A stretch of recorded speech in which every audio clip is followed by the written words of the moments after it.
Bharuch civil હોસ્પિટલમાં medical college શરૂ થતાં જિલ્લાવાસીઓમાં અનેરો ઉત્સાહ જોવા મળ્યો હતો। સિવિલ હોસ્પિટલનું નામકરણ કરીને પ્રાઇવેટ સંસ્થાએ હોસ્પિટલના સંચાલનની સુકાન સંભાળી છે। પહેલાના સમય કરતાં સિવિલ હોસ્પિટલમાં સુવિધાઓમાં સુધારો અને વધારો જોવા મળી રહ્યો છે, જેના કારણે સારવાર માટે દર્દીઓની સંખ્યામાં પણ ઉત્તરોત્તર વધારો જોવા મળી રહ્યો છે। કિરણસિંહ પટેલ મેડિકલ કોલેજમાં મેડિકલ સ્ટુડન્ટ અભ્યાસ માટે આવતા હોય છે, જો કે તેમને રહેવા માટે હોસ્ટેલનું બાંધકામ હજુ પણ ચાલી રહ્યું છે। મેડિકલ વિદ્યાર્થીઓ માટે વહેલી તકે હોસ્ટેલનું નિર્માણ થાય તે અર્થે હોસ્ટેલ બિલ્ડિંગનું બાંધકામ જોરશોરથી ચાલી રહ્યું છે। જો કે કામગીરી દરમિયાન કોન્ટ્રાક્ટરની બેદરકારી પણ છતી થઈ છે।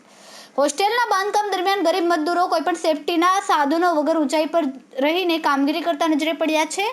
આ મજદૂરો આકસ્મિક રીતે નીચે પટકાય, જાનહાનિ થાય તો જવાબદાર કોણ? તંત્ર કે કોન્ટ્રાક્ટર કે પછી બંને? તેવા પ્રશ્નો ઉઠી રહ્યા છે। આવી ગંભીર બેદરકારી બદલ કોન્ટ્રાક્ટર પર કાયદાનો કોયડો વીંજાવવો જોઈએ અને કોઈના જીવને રમત સમજતા તત્વો સામે દંડાત્મક કાર્યવાહી થવી જોઈએ તેવી લોક માંગ ઉઠી છે।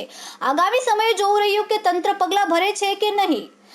રિપોર્ટર રવિ સાથે વિનોદ જાદવ, તહેલકા ન્યૂઝ, ભરૂચ।